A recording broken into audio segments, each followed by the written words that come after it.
Hello, I'm Craig DeRoche, CEO of Family Policy Alliance. Welcome to the SoCon Report. If there's ever been a time to get involved in faith issues impacting our culture, folks, it's right now. Today, I'm joined by our friends Andrea Justus and Matt Krause of the First Liberty Institute, and we're talking about restoring faith in America. Folks, this is one of the most exciting and powerful initiatives Christian citizens like you and I could be involved with right now in 2025. We've seen a renewed momentum. This is very real that's going on in America. It's very authentic. It's not coming from a group like FPA or anybody else. It's not even coming from the wins we're getting on some public policy things or the tragedies that we're enduring, where we've seen some violence against those in our movement this year. No, God is moving right now, and we're seeing people coming back and restoring faith in America, and that's why we're so excited about this opportunity we have. And the goal is simple, but it's bold. We've equipped believers across the country to take the steps to restore the faith in America. If you believe that faith is important in public life, if you think that that is something that we need to bring back, not just on a TV show here or there, but or in Congress, but everywhere, in every school, in every city council, at every local community. That's why we're having this show, and we're joined by Andrea Justus, who's the community coordinator for Restoring Faith in America, and at the First Liberty Institute, and Matt Krause, an attorney with the organization. Both of you, welcome to the podcast. I'm so excited about this work that we're doing together. Thanks for having us, Craig. Yes, thanks, Craig. Great to be here. Thank you both. So, what does restoring faith in America aim to accomplish in, say, practical terms, like legally and culturally? What are we trying to do here? Well, I'll take that one, if you will. So Restoring Faith in America was initiated by our CEO, Kelly Shackelford. I think the Lord really gave him a vision after they won that critical case at the Supreme Court with Coach Kennedy and the really amazing overturning of that lemon test, that lemon precedent that was really kind of setting the standard for how religious liberty and public expressions of faith, those types of cases were being viewed from throughout the last 50 years. So when that happened and that case got overturned, Kelly just really felt led that we needed to create a way and an arm of the organization that really was an offensive arm to what First Liberty does. Our goal and our vision is to ensure that religious liberty is upheld across the country. But with Restoring Faith in America, we really now want to re-educate people on what their rights are as a result of some of those critical Supreme Court wins, and then get them mobilized in their community to go and do some of the things that they've been told for years that they cannot do. So things like putting up 10 Commandments, monuments, in God We Trust signs, praying on the 50-yard line like Coach Kennedy did as a teacher, or praying at school as a student. So there's just so many things that Americans, citizens just have been told for years they cannot do. And Restoring Faith in America is meant to re-educate them and then get them mobilized into action. And it's so important. And it, like I said, it's simple, but it's powerfully impactful. Folks, we've been told we can't display things like "In God We Trust." How ridiculous is that, by the way? It doesn't say what version of God it is. God is something greater than yourself, that we all get to enjoy in our own relationship with our Creator. And even that they don't want you to do. They want us focused on the relationship with the government. And it's so disheartening, but we can get started now. So tell us about that. I just want to pull on that one. It's things like "In God We Trust," isn't it? Tell them about like what that would look like, and pick like a random city to say if somebody said, "I want to do something." What are those some things? Well, we've created a list of separate challenges, and you can go to rfia.org and you can see a list of the different things that we've kind of put forth as challenges. And each of those challenges, things like putting up an "In God We Trust" display at your city council or your school board dais, or even in a classroom, are things that citizens can begin to get mobilized on and doing. So we've got educational content there. We've got videos that help explain the history and tradition of those certain calls to action that we're putting out there on those challenge pages. So like you mentioned, the "In God We Trust," some states have laws that support those activities and kind of undergird them and give you an extra level of protection. There are states that and "In God We Trust" sign, like you mentioned, that is a national motto, right? It's on our money, it's on our currency. There's absolutely no reason in any state in this union you couldn't be displaying that in public buildings or on, police vehicles, even things like that. So, what we're trying to do is give the resources on our page to point people in the direction of how to do it and the education on why it's okay to do it. So that's one thing. And of course, we're big right now on encouraging students within the public school system to express their faith on campus. That's what I wanted to get to next. So tell me about this is exciting, folks. And listen, I think the evil one has been literally trying to keep the word out because we know the word itself is a catalyst, is activating a thing. And the seed, if it finds the rich soil, the next generation of leaders rises up. So what's going on right now, like where people are actually student led groups are actually seeking to do stuff. We're seeing some organic activity, and is there pushback of that? Is there people trying to resist what the Supreme Court has said is now uh, um, people practicing their civil rights, for lack of a better description? Yeah, there's a lot of pushback, unfortunately, and now not all of it is mean spirited, not all of it is hostility, but as Andrea and you pointed out earlier, Craig, that we just have to re-educate them. They've been told since the 40s, 50s, 60s, 70s, so that's almost a century of being told you can't have these public displays of religion. So now the Supreme Court has given us that opportunity because of 2022 and the Kennedy case and others that have come after that to say, no, you don't have to worry about that anymore. So it's a huge process, as Andrew said, of re educating folks, re educating superintendents and principals and parents and students. No, you actually can do this. So, yes, you're probably going to encounter some resistance. Andrea's on a school board, a conservative school board. I'm sure there's things that she's going to get resistance on. There's things we see all the time here in Texas where you would think, oh, you should have no pushback at all. But people are nervous or concerned about it because they think they've been told a certain way for about 50 years. And so, yes, there is pushback, but the good news is the law's on our side. So even when we do get that pushback, we can use that to open that door even further than it was before. So I just want to pause here for a second. This is important, folks. I want you to hear restoring faith in America is the most important thing we're doing at Family Policy Alliance and Family Policy Councils. And here's why. It's what we were founded to do. If you recall, some of you recall James Dobson when he created our organization. And this is what was under attack, right? They were taking God out of the institutions so they could then replace it with what? Exactly what's manifesting today, right? So we have the opportunity to go back to the origin of what we got wrong and fix that. And everybody, as this occurred, I know this from my parents, said, no one will ever take the time or the effort to do this. It's literally a God sized thing. But here we are in 2025, and God has used First Liberty, First Liberty Institute, this wonderful organization, to actually undo everything this weird boomer, whatever you want to call it from the 60s stuff that they were doing, and they put it into law and it has warped our society and we can unwarp it now. But only if we stand up and we take now that these rights have been given back to us and we start taking some action. So what does First Liberty do? This is an amazing organization, folks.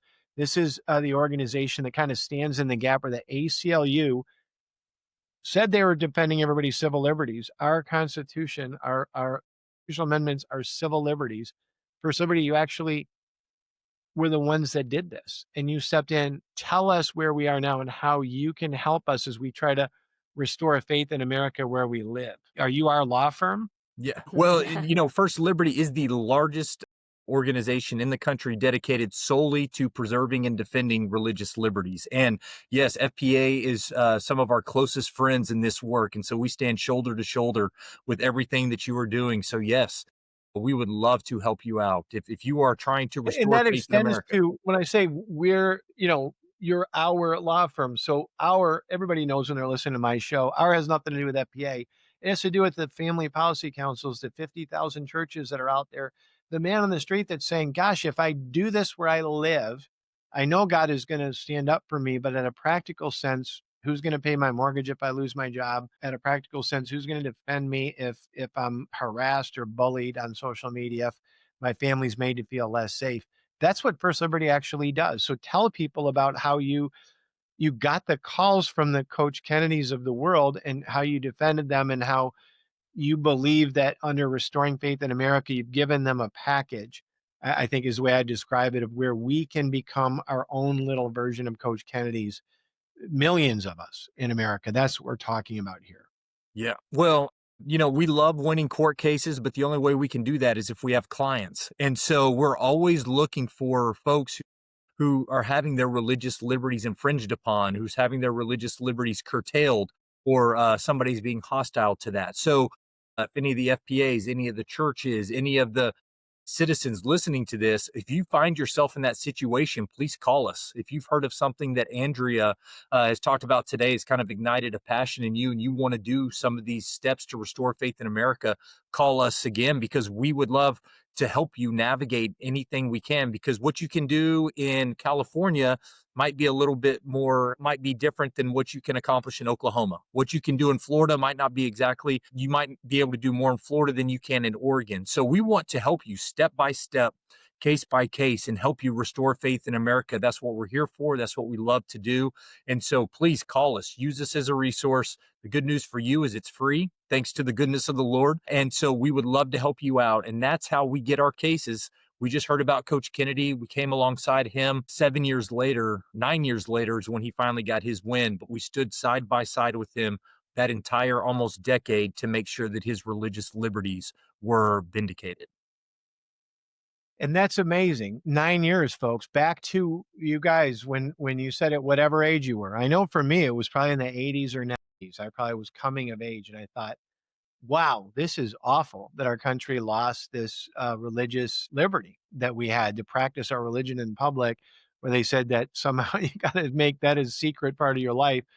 And it's back. And First Liberty Institute were the people that, surprisingly, I think, Matt, while you're talking there, we did not expect the overturning of the entirety of Lemon in that ruling, did we? No, no. In fact, it was a strategic decision by many at First Liberty not to ask the court to do that, because we didn't want to get too out in front of our skis. We wanted to make sure Coach Kennedy got his rights restored and rights for teachers and staff.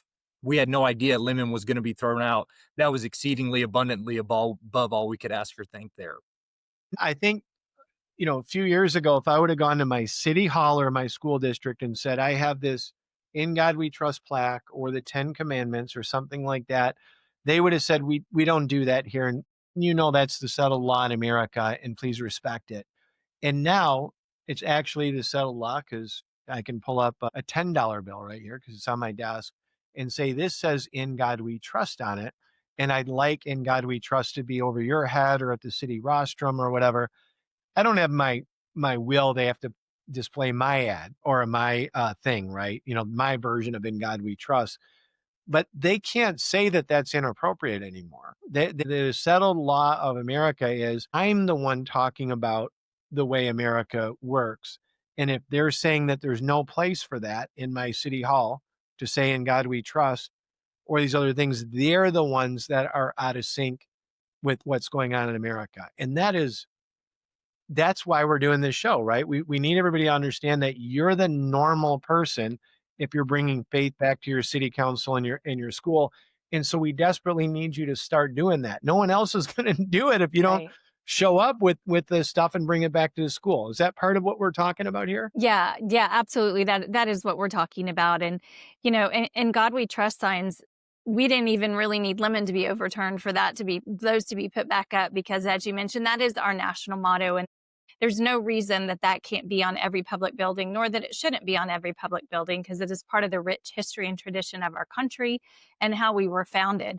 Right. So, but there are things like putting up nativity scenes and 10 Commandments monuments, and teachers, praying on the 50-yard line like Coach did, or bringing a Bible to school. That, next month is Bring Your Bible to School Day on October the 2nd, or yeah, October the 2nd, I believe it is. And those are things that, again, part of the rich history and tradition of our country that, we're told that that term separation of church and state has just been completely misunderstood, misrepresented over the past 20, 30, 40 years.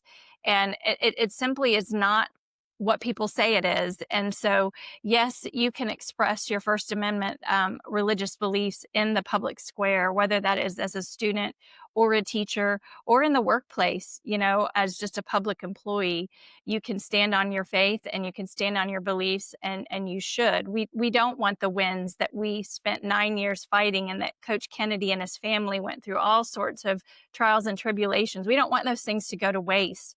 So we need to act on those, and we need to support people like Coach Kennedy by saying thank you for what you did. Now we're going to take that win, take that baton, and take it to the next step. And you've had a bunch of wins since then, right? Now, these are going faster. It was quite literally a federal case for 9 years to go to Supreme Court because it overturned a manufactured actually, it was so funny. They said they were trying to protect the creation of a religion by creating a government religion. But it's funny. The pendulum swings back and they're getting out of it right now.